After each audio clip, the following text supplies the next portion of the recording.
প্রিয় দর্শক, সাজ্জাদ কাদিরের প্রীতি নিন, শুভেচ্ছা নিন।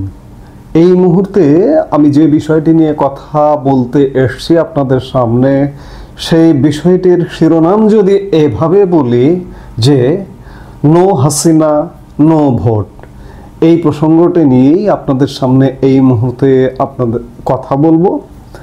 আপনারা জানেন যে অন্তর্বর্তীকালীন সরকার ডক্টর মোহাম্মদ ইউনূসের সরকারের পক্ষ থেকে ইতিমধ্যে নির্বাচন দেবেন তিনি আগামী 7 মাস পরে, আগামী ফেব্রুয়ারির প্রথমার্ধে, আগামী রোজার আগে, এমনটা তিনি নিজের কণ্ঠে জাতির উদ্দেশ্যে ভাষণে 2 দিন আগে ঘোষণা করেছেন। এবং ঘোষণা করবার পরে তিনি বা তার দপ্তর থেকে নির্বাচন কমিশনকে চিঠিও ইস্যু করা হয়েছে।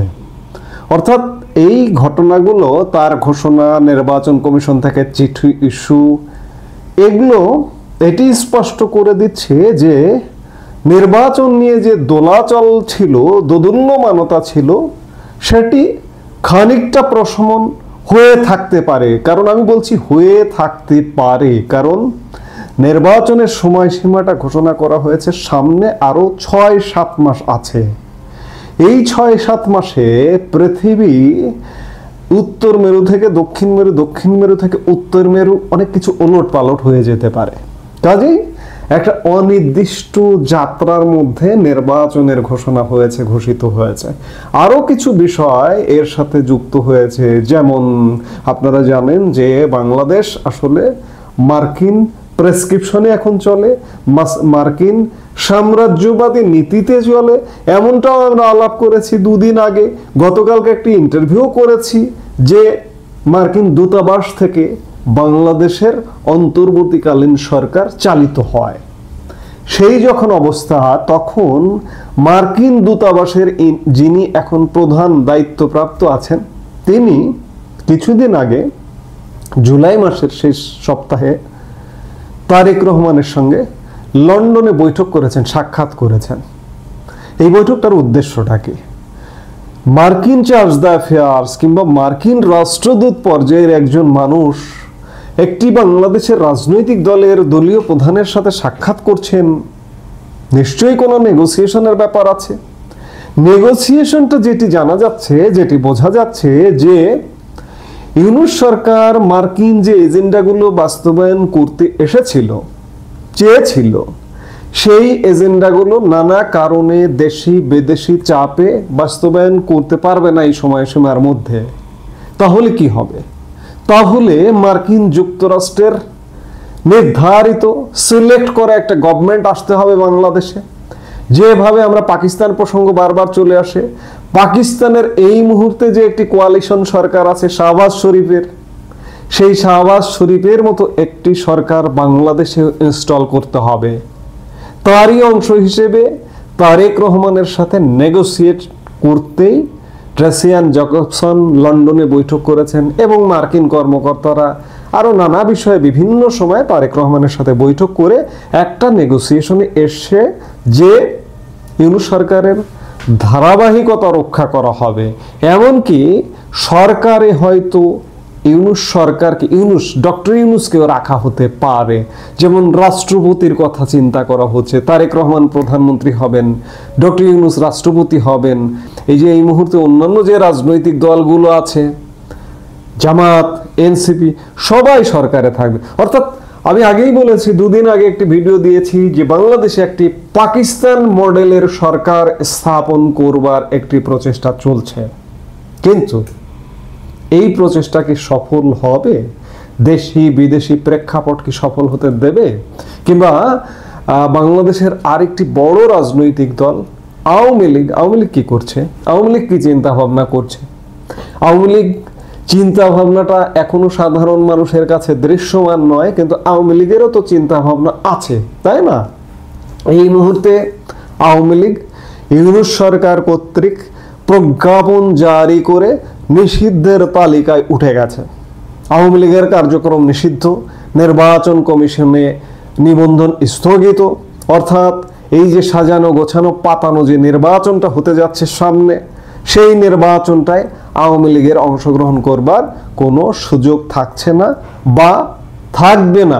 পাকিস্তান মডেলের নির্বাচন, ইমরান খান, সর্বশেষ ক্ষমতাচ্যুত ইমরান খান যেমন গত বছরের ফেব্রুয়ারিতে নির্বাচনে অংশগ্রহণ করতে পারেনি, ইমরান খানের দল স্বতন্ত্র হিসেবে শতাধিক আসনে বিজয়ী হয়েছিল। আওয়ামী লীগ কি স্বতন্ত্র নির্বাচন করবে নাকি নির্বাচনটিকে প্রতিহত করবে? দুদিন আগে ভারতীয় একটি গণমাধ্যমে দলের সাধারণ সম্পাদক ওবায়দুল কাদের সাক্ষাৎকার দিয়েছেন। সেই সাক্ষাৎকারে নিষিদ্ধ আওয়ামী লীগের ভূমিকা কি হবে তিনি সেখানে বলেছেন। ওবায়দুল কাদের স্পষ্ট জানান যে আওয়ামী লীগকে বাদ দিয়ে কোনো নির্বাচন হতে পারে না বাংলাদেশে। আওয়ামী লীগ জনগণকে সঙ্গে নিয়ে নির্বাচন প্রতিহত করবে। ভারতীয় সেই গণমাধ্যমকে সাধারণ সম্পাদকের ঘোষণার সঙ্গে সঙ্গতি রেখে আওয়ামী লীগের এক সাংগঠনিক সম্পাদক সুজিত রায় নন্দী দলের কেন্দ্রীয় নেতৃত্বের সভায় বলেছেন, নো হাসিনা নো ভোট। আমি এই নো হাসিনা নো ভোটকে নিয়েই আজকে আলাপের শিরোনামটা করেছি। এই হলো আমাদের আগামী দিনের স্লোগান। সুজিত রায় নন্দী এটি বলেছেন। তিনি অবশ্য বৈঠকে এর সঙ্গে যোগ করেন ইয়েস হাসিনা ইয়েস ভোট, অর্থাৎ হাসিনা তথা আওয়ামী লীগকে সঙ্গে নিয়ে ভোট করতে হবে, তাছাড়া ভোট হবে না। ভার্চুয়াল বৈঠক ডাকা হয়েছিল ইউনূস সরকারের 1 বছর পূর্তিকে সামনে রেখে। দিনটি আওয়ামী লীগ কালো দিবস হিসেবে পালন করে, অর্থাৎ 8 তারিখে 1 বছর পূর্তি উপলক্ষে আওয়ামী লীগের একটি ভার্চুয়াল বৈঠক অনুষ্ঠিত হয়েছে। সেই বৈঠকে এই আলাপগুলো হয়েছে। বৃহস্পতিবার আওয়ামী লীগের আরও একটি ভার্চুয়াল বৈঠক অনুষ্ঠিত হয়। সেখানে জেলা পর্যায়ের নেতারা হাজির ছিলেন।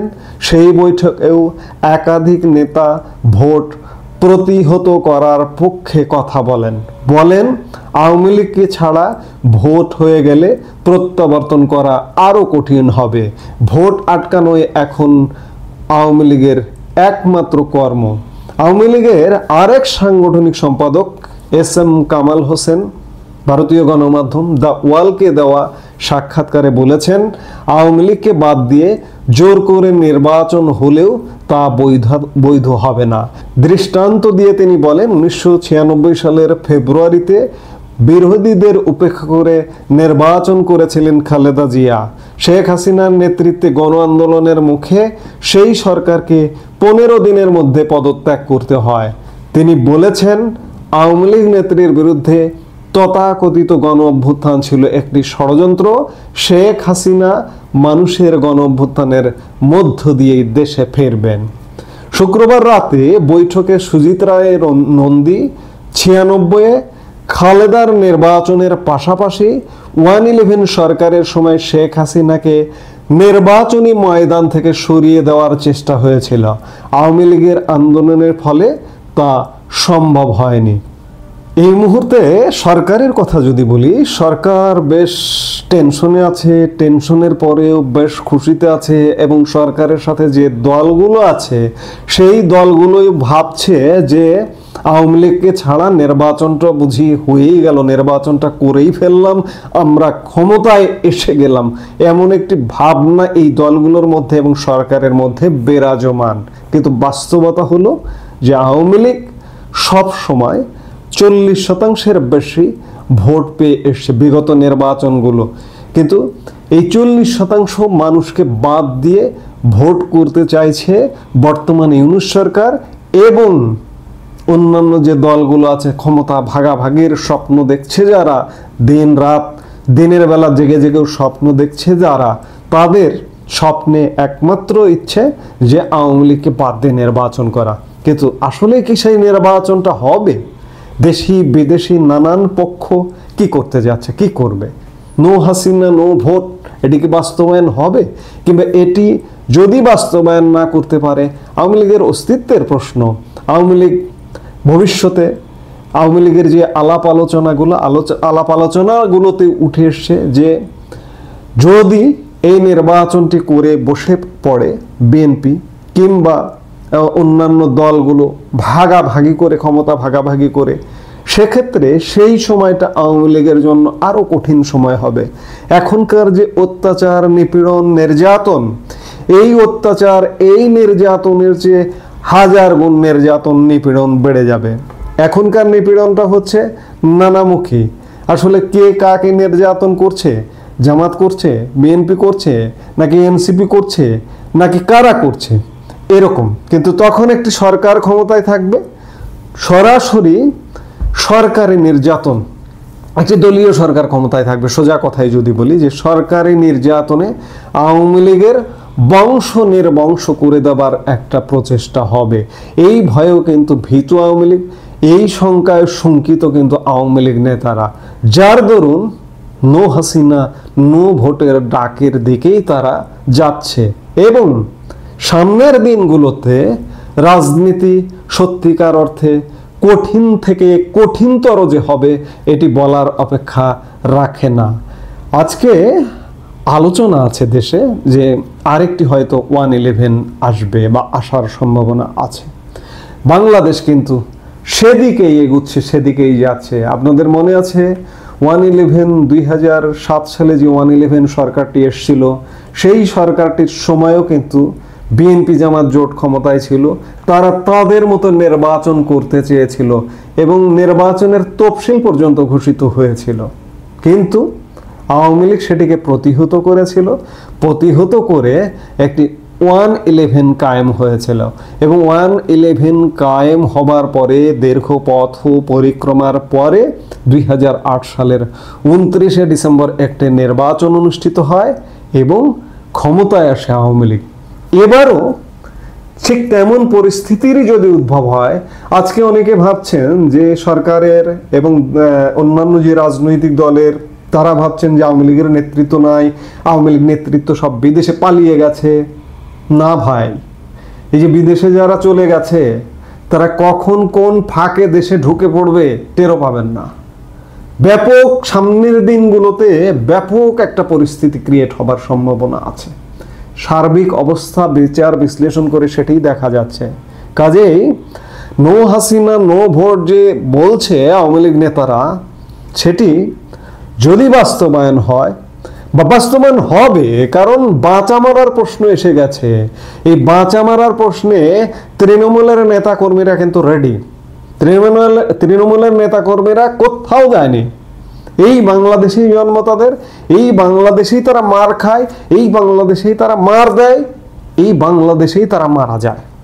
কাজেই সঠিক নেতৃত্ব নিয়ে যদি আওয়ামী লীগ আসে, তাহলে এবং নো হাসিনা, নো ভোট বাস্তবায়নের দিকেই দেশ যাচ্ছে, এ ব্যাপারে কোনো সন্দেহ নেই। এই মুহূর্তে এ পর্যন্তই। সবাই ভালো থাকুন, সুস্থ থাকুন। আমাদের ভিডিওগুলো নিয়মিত পেতে সাবস্ক্রাইব করুন Sajjad Kadir and the legends YouTube channel এবং লাইক, কমেন্ট, শেয়ার করে সাথে থাকুন।